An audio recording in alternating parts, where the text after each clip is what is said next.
الراجل ده اسمه إبراهيم الحصني، والملقب والأشهر في العالم باسم إبراهيم الأنزا. الراجل ده كان أشهر سفاحين المغرب، واتحكم عليه بالمؤبد أكتر من مرة، وسموه بقاتل الشرطة وسفاح الانتقام. حكايته بدأت تحديدا سنة 1981 لما اتولد إبراهيم في أسرة مكونة من أب وأم، وزي معظم الأسر الموجودة دلوقتي كانوا بيعانوا ساعتها من الفقر الشديد، وكانت بينهم مشاكل وخناقات كتيرة جدا بتزيد يوم بعد يوم، وخصيصا بين أبوه وأمه، لدرجة إن أبوه كان دايما بيعتدي عليهم بالضرب في أوقات كتيرة جدا. أم إبراهيم يا عيني كانت بتستحمل علشان تمشي حياتها، بس طبعا ما قدرتش تستحمل كل ده، وتستحمل كمان إن ابنها كان بيتضرب كل يوم، لأن هي كانت بتحبه جدا وحنينة عليه. فقررت في الوقت ده إنها تتطلق من أبوه، وفضلت عايشة مع ابنها إبراهيم في قرية أنزا في المغرب، واللي إبراهيم هيتسمى على اسمها بعد كده لما بيبدأ يتشهر بسبب جرايمه الكتيرة جدا. وبيقضي إبراهيم طفولته وحيد ملهوش صحاب ولا قرايب، وبيكبر في عزلة، وبيكون من أصحاب البنية القوية جدا والجسم الضخم جدا جدا. وبتبدأ تظهر مشاكله في العنف والخناقات اللي بيعملها من وهو عنده 13 سنة، وبيكبر شوية، وبعد كذا سنة بيستغل قوته وضخامة جسمه ده، وبيقدم للشغل كجندي في القوات المسلحة الملكية المغربية.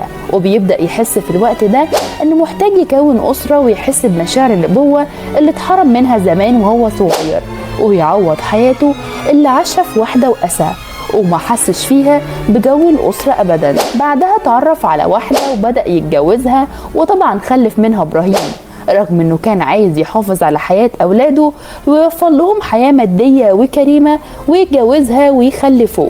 ابراهيم رغم ده وفر لهم حياة اجتماعية كريمة جدا وكويسة، بس للأسف كان في مشاكل كتيرة جدا مع مراته بسبب اختلاف طباعهم، وكانت بتنتهي بتطليق مراته منه. ومن الوقت ده كانت هي دي بداية تشريد إبراهيم الأنزا، وإزاي بيبدأ وبيكون سفاح مشهور جدا في العالم. ومن هنا هنعرف الأسباب. ما بيرضاش إبراهيم إنه يدفع النفقة لمراته في يوم من الأيام، وساعتها اضطرت إنها ترفع عليه قضية نفقة علشان يصرف على ولاده، وفعلا رفعت عليه قواضي كتيرة جدا إنه ما كانش بيدفع النفقة عندًا فيها للأولاد. وساعتها قالت في المحكمة إنها مش هتعرف تصرف على نفسها وأولادها، ورفعت عليه قواضي كتير جدا بعدم دفع النفقة، وفعلا اتحكم عليه بالسجن.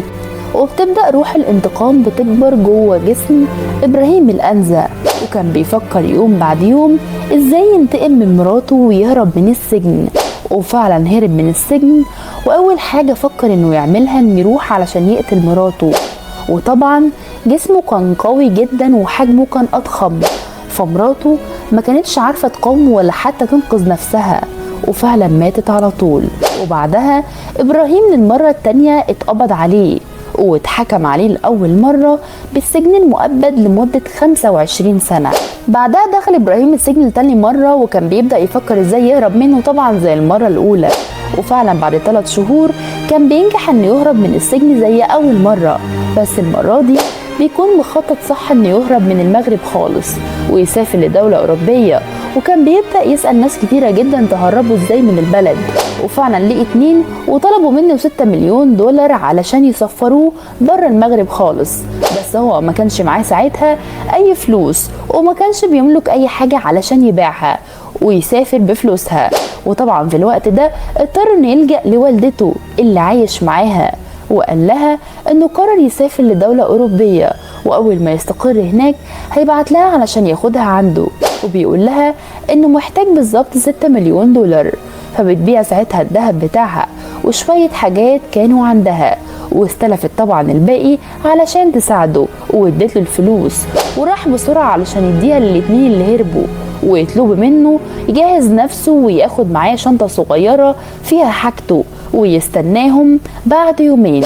بعد ما اليومين خلصوا إبراهيم ما بيلاقيش الشخصين دول أصلا وهربوا، وبيكتشف إنهم ضحكوا عليه وسرقوا كل الفلوس اللي معاه، وبدأ يدور عليهم ويقلب المغرب عليها واطيها لحد ما لقى واحد فيهم وتهجم عليه وكسر عظمه.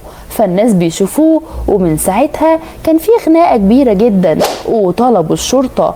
وعلى ما وصلت الشرطة كان إبراهيم خلاص خلص عليه وقتله، والشرطة طبعا من هنا مسكته للمرة الثالثة واتحكم عليه لتاني مرة بالمؤبد، لأن مفيش حكم إعدام في المغرب. فبيحس إبراهيم إنه عادي ومفيش حاجة جديدة عليه، ما هو كان محكوم عليه قبل كده بالمؤبد، فعادي يعني.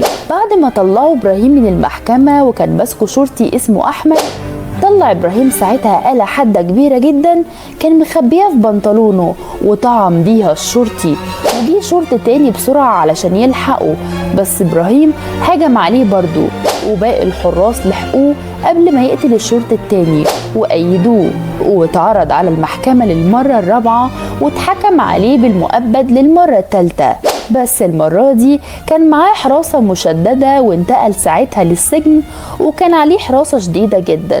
في السجن كان العساكر بيعاملوه معاملة وحشية جدا، وكمان كانوا بيتجاهلوه، وكان لما بيطلب يقابل مدير السجن كانوا بيرفضوا بشدة، وكانوا كمان بيتريقوا عليه. فكان بيستنى لحد ما واحد منهم يقرب ناحيته، وطبعا مسك واحد فعلا منهم وطلع السكينة من جيبه وحطها على رقبته وهدد بيها كل اللي موجود. واتجمع ساعتها حواليه باقي العساكر بعد ما عمل جرح كبير جدا في رقبة العسكري ده ومسكوه، فبيبدأ ضرب فيهم لحد ما بيجري منهم وبيطلع لساحة السجن، وهناك بيمسك واحد من المساجين وبياخده وبيهدده انه هيقتله. فبيجي ساعتها النائب الوكيل العام اللي موجود في السجن علشان يتفاوض معاه، وبيطلب منه ساعتها انه يسيب المسجون، بس ابراهيم ما بيرضاش يسيبه لحد ما بيوعدوه ان هما هينفذوا كل طلباته واللي هو عايزه، بس باحترام وبدون تعدي على اي حد، وما يتريقوش عليه ويبعدوا عنه في اي حاجة ممكن تسيء اليه، وانه لما يطلب يشوف مدير السجن يشوفه في اي وقت. وبيفضل وضعه مستقر لحد ما مدير السجن بيتغير، وبيجي مدير كان ماسك السجن اللي هرب منه ابراهيم في اول مرة خالص، فبيتوعد ابراهيم وبيأمر العساكر انهم يكسروا الكشك بتاعه ويضربوه، بس ابراهيم بيقتل واحد منهم اسمه محمد الزاهر وبيسيب جروح للباقي، وبيطلب ساعتها المدير نقله لسجن تاني، وبيفضل إبراهيم يتنقل من سجن لسجن بسبب مشاكل كتيرة جدا وعنف الشديد لحد ما بيستقر في السجن الرئيسي في المحافظة، وبيقعدوه في أوضة لوحده علشان ما يعملش مشاكل مع باقي المساجين كالعادة. بيمر كذا شهر بعد كده، وبيطلب إبراهيم من واحد صاحبه في الزيارة بتاعته إنه يدخله السجن آلة حادة زي المنشار الصغير علشان يعرف ينشر بيها الحديد بتاع شباك السجن علشان يهرب للمرة الخامسة. وصاحبه فعلا دخلها له في الزيارة اللي هو شافه فيها، وبيحاول كل يوم ينشر شباك السجن الحديد لحد ما بيعرف، وبيرمي كل حاجته منه، وبعدها بيحاول يخرج منه بس راسه ساعتها اتحشرت في الشباك، وده بسبب طبعا حجمه الضخم واتألم جامد جدا، وقعد يصرخ ساعتها من الوجع لحد ما لحقوه. بس مدير السجن طبعا ساعتها كان بيأمر بنقله للسجن الانفرادي، وقعد فيه فعلا 3 سنين كاملين، وكان عليه ساعتها حراسة مشددة، وكانوا أسوأ 3 سنين في حياة إبراهيم الأنزة. ما كانش بيشوف ساعتها الشمس ولا بيشوف ناس، لدرجة إنه بقى يكلم نفسه، ده حتى كمان كان خلاص قرر بيتجنن وبيقعد يضحك مع نفسه. فضل كده فترة كبيرة جدا لحد ما سكت خالص ومبقاش ينطق بولا كلمة ولا يشتم كالعادة بتاعته. وساعتها قرر مدير السجن ان يطلعه يوم من الحبس الانفرادي ويخرجه في الساحة بتاعة السجن عادي.